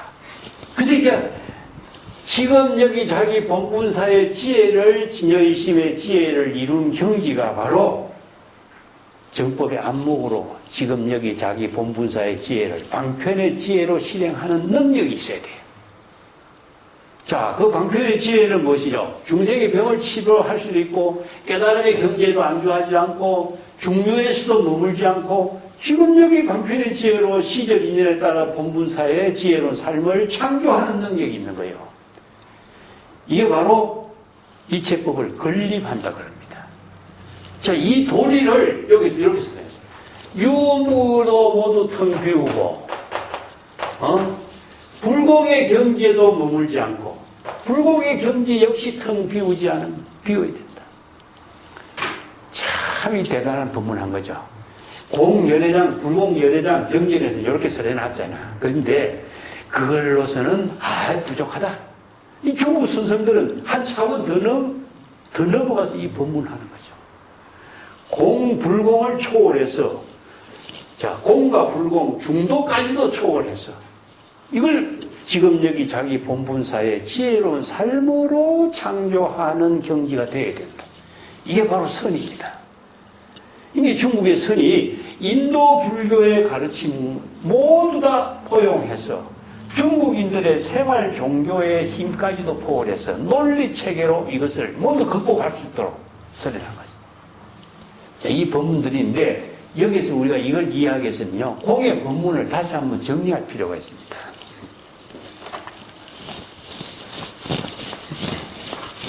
여기에서 20공문의 원불착이라는 말이 나오죠, 그죠? 20공문이라는 것은 공의 법문을 조합한 것이 20가지 공의 법문을 설해놨어요. 그 경전과 그 대지도론 같은 데 설해놨어요. 18공, 20공이라고 해요. 공의 법문의 내용을 18가지 내지 20종류로 쭉 설명한 겁니다. 다른 말로 한다면 일체개공이죠, 그죠? 일체개공의 법문인데 이것을 이제 여러 가지 방편의 언어를 18가지 방편의 공의 법문, 20가지 방편의 언어의 공의 법문. 야, 요거부터 먼저 읽어볼까요? 예. 20종류의 공의 법문은 그 143쪽에 내가 해놨죠, 그죠? 대품반야경, 대집경, 대지도론 이런 데서는 18공을 쓰라고, 또 18공에서 이제 대반야경에서는 18공에다가 무변이공하고 공공상하고 두 개를 더 합쳐서 20공을 쓰라는데 거기에 공의 20공의 내용을 한번 정리를 한번 봅시다. 내공, 외공은 무엇이냐? 내 마음 안과 바뀌죠. 이게 아공, 법공 이런 말을 내공, 외공이라고 그래요. 내외공을 모두 한꺼번에 비우는 거. 그렇지만 공 그 자체도 비우는 걸 공공이라고 그래요. 공의 법문 그 자체도 비우고 공도 초월해야 된다는 거죠. 그래서 대공이라는 것은 위대한 공의 법문, 제일의공이라는 것은 성의공이라고 해서 근본을 했듯이 근본.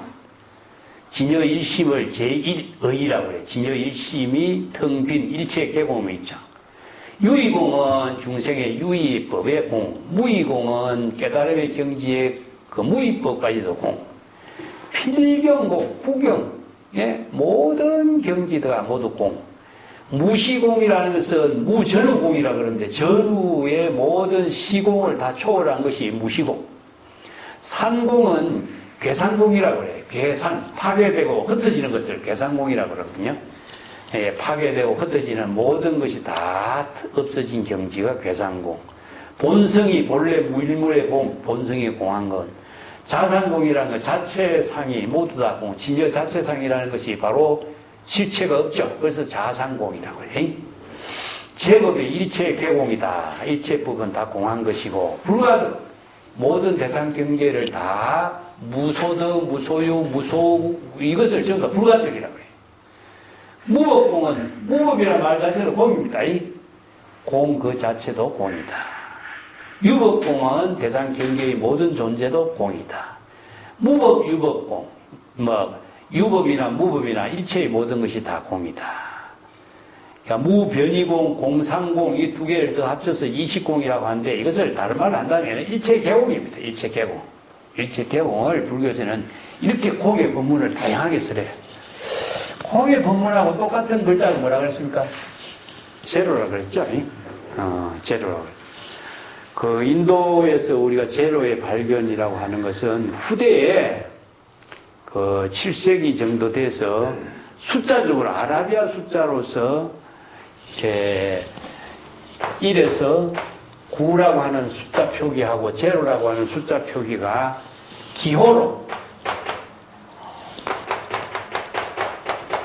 숫자 표시를 기호로 제시한 것이 한 7세기 이후에 이게 기록된 비문이 있죠. 예. 근데 제로가 공이라는 글자가 처음 여기에 620이라고 하는 글자 숫자가 비문에 나타나요. 그 인도 가면 아니고 그 이 비문이 있는 곳에 열쇠로 걸어 잠가 놓고 잘 안 보여주고 그래요. 이 공이 나오게 된 개념이 불교의 공사상에서 나왔다 하는 겁니다. 그래서 이 순약, 이것은 무엇이냐? 텅 빈 순약을 비우다는 뜻이고, 순약타는 비워진 상태라는 뜻입니다. 여기서 하나는 동사고, 하나는 형용사죠. 비워진 상태는 텅 비워진 상태가 의문과 같은 것이고, 비우다라고 하는 것은 동사예요, 동사. 이거는 수행이에요, 수행. 그래서 불교는 이 두 가지 용어를 같이 써갖고 공이라는 언어를 씁니다. 바냐, 바람이. 자, 여기서 불교에서 비우다라고 하는 말은 무엇이냐 하면 중생심의 번뇌 망념을 비우는 거죠. 중생심의 모든 번뇌 망념 생사윤회의 모든 근본을 비우게 되니까 진여본심을 회복하게 됩니다. 자, 여기에서 공이라는 말에서 대乘불교의 위대한 점은 무엇이냐? 중생심을 비우고 중생심을 비우니까 근원으로 존재하고 있는 심의 근원으로서 진여 본성을 발견합니다. 대乘불교에서는 공사상이 이렇게 깊이 안 나와요. 아공의 입장에 번뇌 망념을 비우는 수행법으로서만 소승불교에서 이야기했는데, 대승불교에 와서는 반야경에서 공의 법문이 제로와 같은 어원을 이루게 하는 지혜가 여기에서 나오게 됩니다.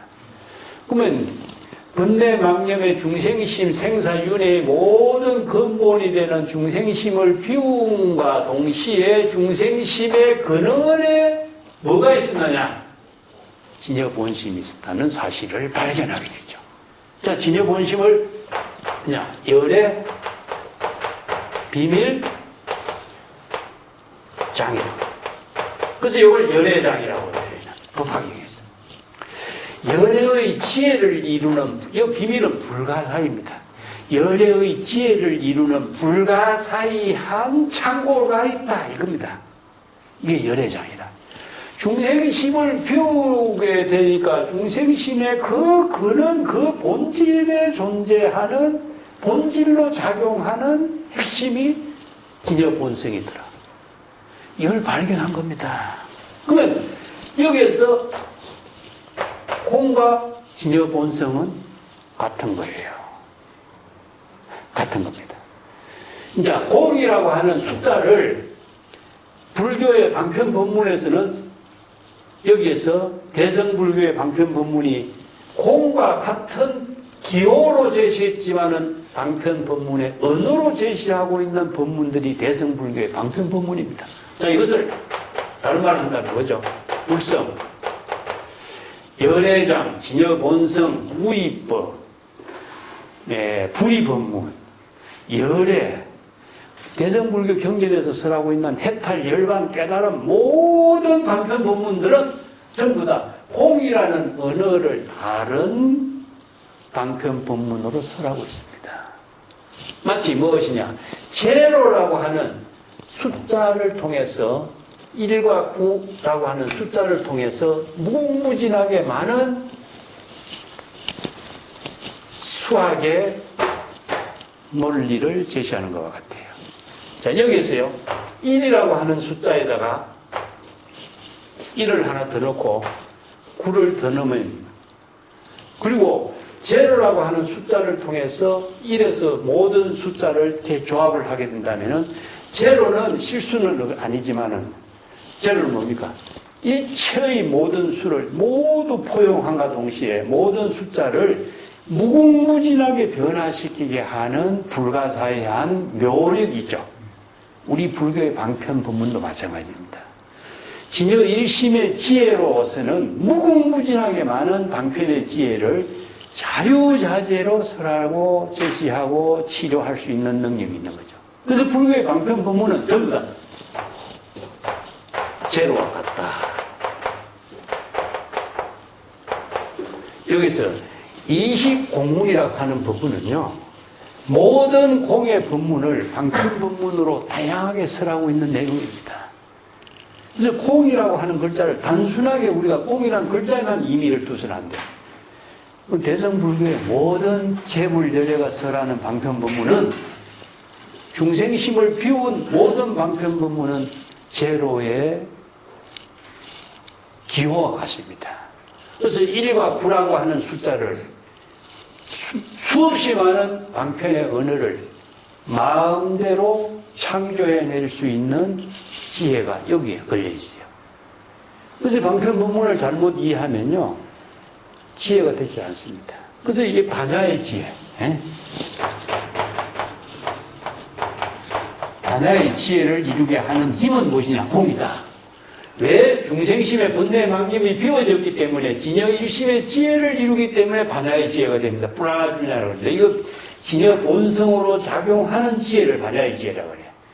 그러니까 중생심의 번뇌 망념을 비운 공의 반야의 지혜를 통해서 방편법문을 설한 것이 무엇이죠? 여시설법이라. 재불열애가 여시설법하는 것은 바로 모두 반야의 지혜로 설한 법문이죠. 여시아문은 뭐죠? 바로 중생심을 비우고 반야의 지혜로 여시아문할 때 내가 재불열애의 경지를 똑같이 이루게 돼요. 그래서 삼세열애가 똑같은 경지를 이루게 되는 것 같다. 자, 일성열애가 최공동이에요. 여가 구실이에요. 일성은 진여자성으로 이루어진 열애의 지혜를 이루는 근본 당체는 지방산세 일체 재불과 똑같은 경지다, 이런 뜻입니다. 왜 똑같은 경지가 되죠? 공의 법문이 뒷받침되기 때문에. 그래서 이 법문이 굉장히 중요하죠. 그죠? 우리가 공의 법문을 잘못 이해하면요, 우리가 반야의 지혜를 이루는 법문을 지식으로 아무리 해도 소용없어요. 자, 이 공의 법문을 이루게 하는 핵심이 무엇이었습니까? 바로 정법의 안목이라는 점이죠. 정법의 안목을 구족하고 불지견을 구족해야만이 바로 진여 본심의 지혜로 자기 본분사를 이룰 수 있다. 그 일성의 열애는 바로 일체 중생의 번뇌 망심을 비운 경지가 바로 진여자성을 일성이라고 했어요. 여기서 진여자성, 불성, 법성, 진성, 열애장, 일체의 열애가 구족하고 있는 진여자성의 근본 당체가 되죠. 그죠? 이렇게 공의 지혜를 이룬 열애의 지혜를 이루는 근본 당체는 똑같은 경지를 이룬다. 재불열애와 삼세열애가 똑같은 경지를 이루는 경지죠. 그래서 공의 법문을 참 우리가 다양하게 다시 잘 이해를 하고 공부를 하고 정리를 하지 않으면은 불교의 방편법문의 위대한 점을 우리는 잘못 이해하는 경우도 많고 또 그 깊은 지혜를 반야의 지혜로 이루지 못하고 그 본질을 잘못 오해하는 경우도 많고, 그래서 공의 법문을 공부하는데 상당히 좀 주의력을 기울여야 된다. 그래서 이 심려 허공이란 말 쓰죠, 그죠? 마음은 허공과 같다 이런 말이죠. 그래서 중생심의 번뇌 망념을 비울 적에 진여 본심을 공에다 비유한 겁니다. 이 텅 비운 공이기 때문에 방편의 지혜를 다르게 이해한다면 공은 무엇입니까? 무인물이죠, 그죠? 진여일심은 일체 공의 상태니까 무인물이죠. 무인물 중에 무진장이 되죠, 그죠? 자, 이 법문은 어떤 의미를 두고 있느냐 하면요, 제로라고 하는 숫자가 진여 본심이 텅 비어 있기 때문에 플러스 마이너스 일체의 모든 숫자를 제로가 무궁무진하게 변화시키고 계산을 해서 수의 법칙을 새로운 지혜로 논리로 창조해낼 수 있는 힘이 나오잖아요. 그래서 제로라고 하는 것은 수의 혁명을 이루는 획기적인 겁니다. 그래서 이 똑같은 논리가 바로 우리 진여일심이죠. 진여일심이 심여 공화사라 이런 말 쓰죠. 마음은 마치 뭐냐? 화가와 같다. 우리가 마음으로 무엇이든지 만들어낼 수 있는 것과 마찬가지예요. 그러니까 제로라고 하는 것이 우리 마음 진여 본심과 같아. 그래서 이제 수학에서 이야기하고 있는 제로나 우리 불교에서 이야기하는 진여 일심이나 똑같은 방편 법문을 이렇게 제시. 하나는 숫자나 기호로 제시했고 하나는 방편 법문으로 제시한 겁니다. 그래서 대성불교의 경전은 전부 다 반야의 지혜를 이루는 공의 법문을 중심으로 해서 방편의 지혜를 설하고 있는 법문이다. 이렇게 이해를 하면 돼요. 그래서 무이법, 무소유, 무소득, 열반, 해탈, 깨달음, 정각 모든 게 다 중생심으로 이루어진 세계가 아니라 중생심을 비운 진여심의 지혜로 이루어진 것이다. 그래서 일체 유심조라는 것입니다. 일체를 오직 진여심의 지혜로 창조하는 경지를 일체 유심조가 되는 거죠. 예. 중생심으로서는 전부 다 업이 되지 일체 유심조가 창조가 안 되죠. 그죠? 예. 공의 법문과 대성의 방편 법문을 같이 정리해서 이해하는 공부를 해야 된다 하는 점을 강조하고 다음 단으로 가요. 진여 자체성이라고 하는 일성열의 최공동이라고 하는 말에서 우리가 기실론에 공부할 적에 공이라고 하는 것을 다르게 한다면 진여 자체성이다 이렇게 표현할 수 있죠.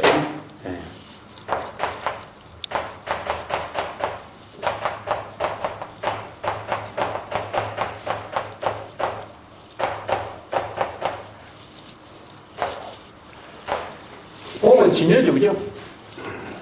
텅 빈 진여 자체를 반야의 지혜를 이루는 근본은 진여 본성이니까 진여가 되죠, 그죠?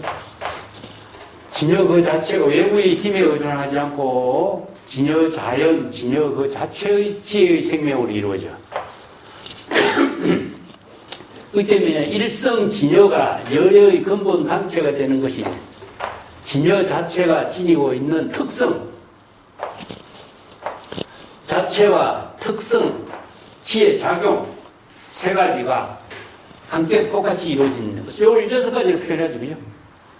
예, 이걸 바로 이제 대성기실론에서 뭐라고 열의 법신이에요. 열의 법신이요, 열의 법신이라고 한과 동시에 열애장이라고 한다. 이렇게 설명합니다.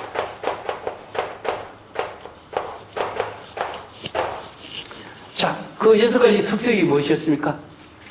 대지혜 광명의 뜻이 있고, 그 지혜 광명이 법계 두루 변조하는 그 작용의 뜻이 있고, 진실시키라는 게 바로 불치견이죠, 그죠? 진실한 그 지혜를 정지소지, 깨달음의 지혜로서 여실 판단할 수 있는 능력을 갖추고 있고, 자성청정심으로 이루어진 경지다. 그리고 열반의 묘덕, 상마가정 열반의 묘덕을 고정하고 있다. 그리고 청량자재불변이라고 해서 항상 깨달음 해탈 열반의 경지에서 청정심으로 이루어지고 자유자재한 안락 범락을 이루는 경지다. 그래서 열의 법신이라고 하고 열애장이라고 한다. 자, 일성열의 최공동의 경지를 이루는 것은 공의 반야의 지혜를 이루게 하는 공의 법문을 통해서 이루어지는 것이다. 그래서 대성불교의 모든 방편 법문을 공의 지혜로 설한 법문이다. 이렇게 보시면 되죠. 자, 이 법문이 상당히 중요해서 다시 한번 메모해놓고 사유하고 하는 시간을 좀 갖는 게 좋습니다.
심법 쌍망이가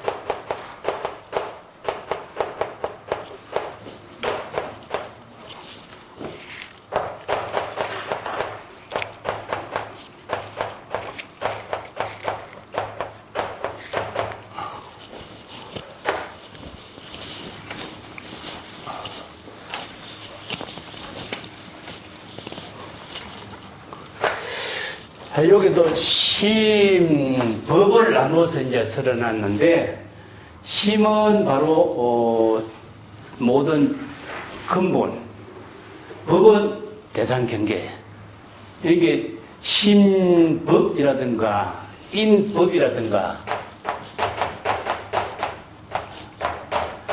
이렇게 나누죠, 그죠? 예. 그 중생심의 육진의 대상 경계를 이렇게 인식하는 것을 이렇게 나누었습니다. 심은 육근이요. 법은 무엇이 육진이다. 이런 뜻입니다. 법이라는 것은 의식의 대상 경계의 모든 사물을 다 법이라고 하기 때문에 언어 문자라든가 형상이라든가 이것을 전부 다 대상 경계를 인식하고 있는 것을 법이라고 표현했어요. 왜냐하면은 모든 것은 불교에서 인연법, 연기법으로 이루어졌잖아요. 그죠? 이때 모든 존재는 법으로 이루어진 상태라. 이 때문에 언어도 역시 법으로 그 세계를 설명하고 있는 거죠. 그래서 심은 주관적인 입장, 법은 인식의 대상 경계. 그래서 이 심법, 이런 게. 심은 육근이요. 육근이 육진의 대상 경계를 분별하는 것을 여기서 심법으로 이렇게 나눴습니다. 그렇기 때문에 심법이 육근과 육진, 그게 양종입니다. 양종. 육근과 육진이 마치 실체로는 존재하지 않고 거울상에 나타나고 있는 흔적과 같다. 거울에 나타나고 있는 흔적, 영상과 같다. 이런 뜻이죠.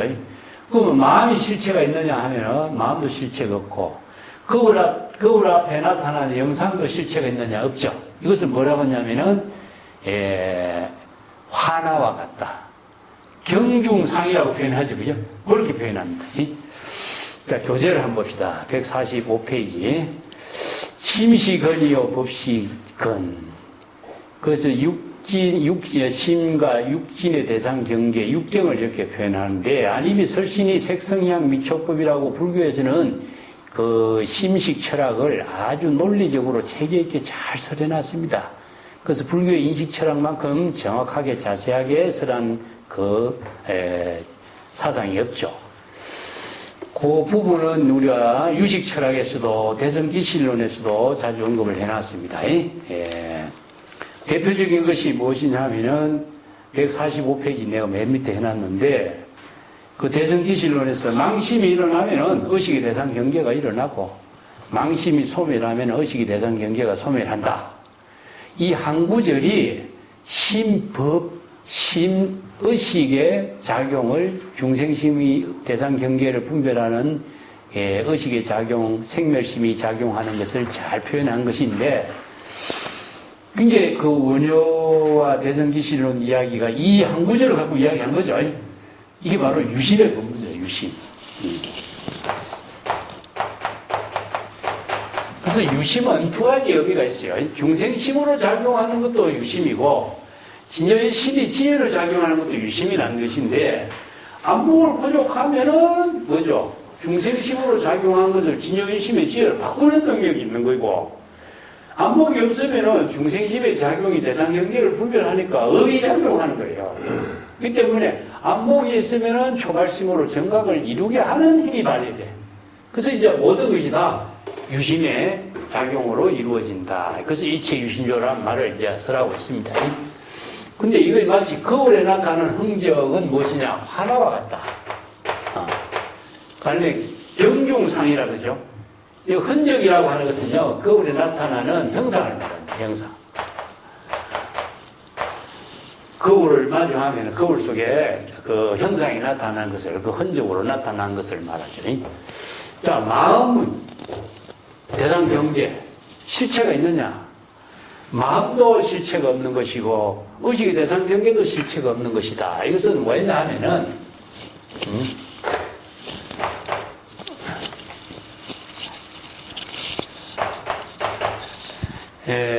마음은 허공과 같다. 심려 허공이라 그죠? 텅 빈 상태인가 동시에 실체가 없다. 그래서 무시력, 무실. 마음이 실체가 없다. 무실체, 무자성. 다른 말을 한다면은 마음은 공이다. 그래서 본래 무인물이다.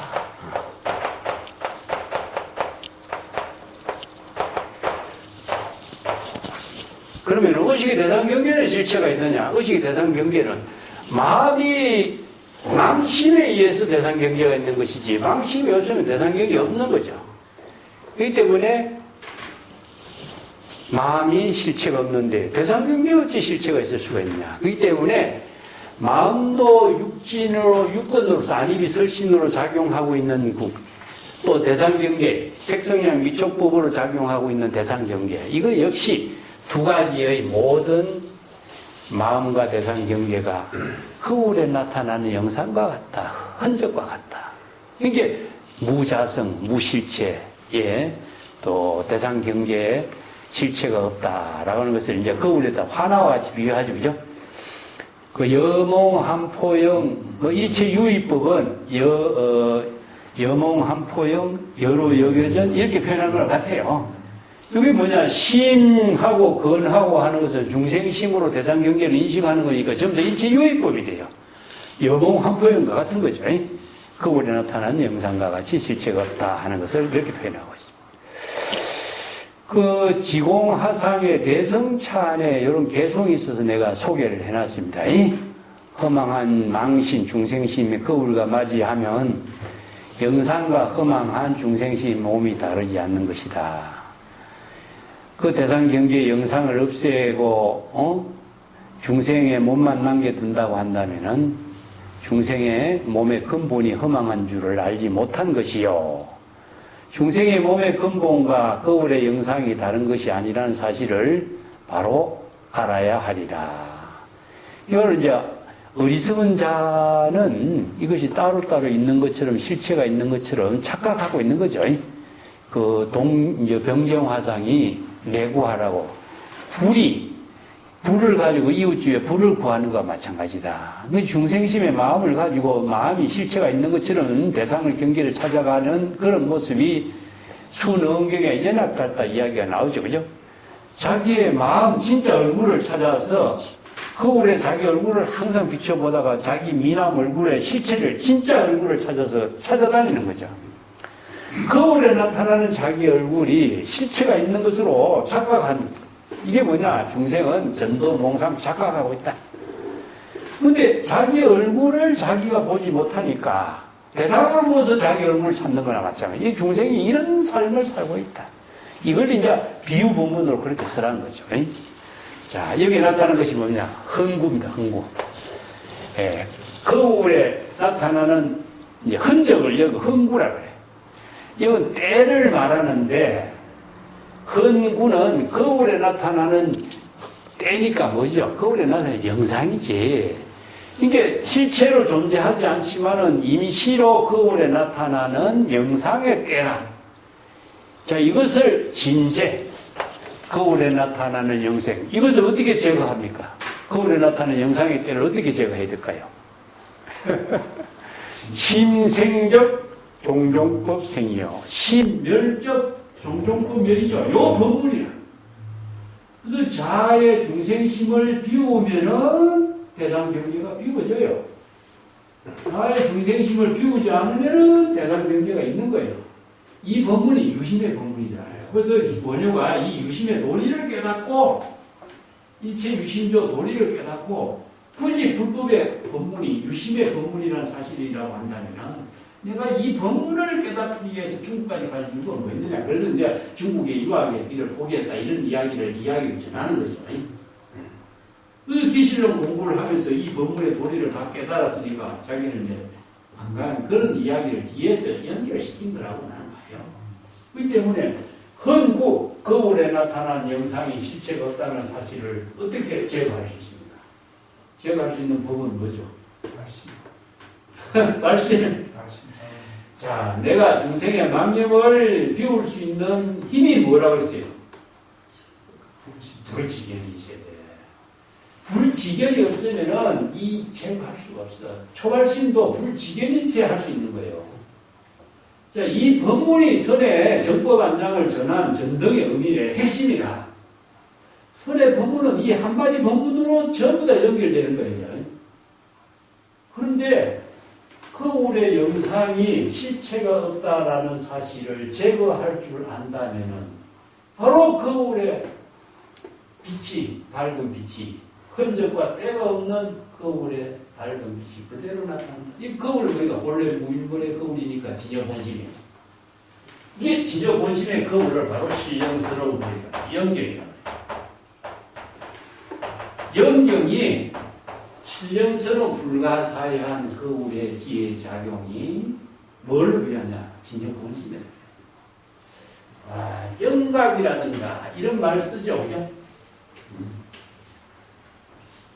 그 영묘작용이라든가 이 영자에 대한 의미를 다시 한번 봅시다. 그 영자라는 말을 쓰면 이걸 영혼으로 이해하면 안 됩니다.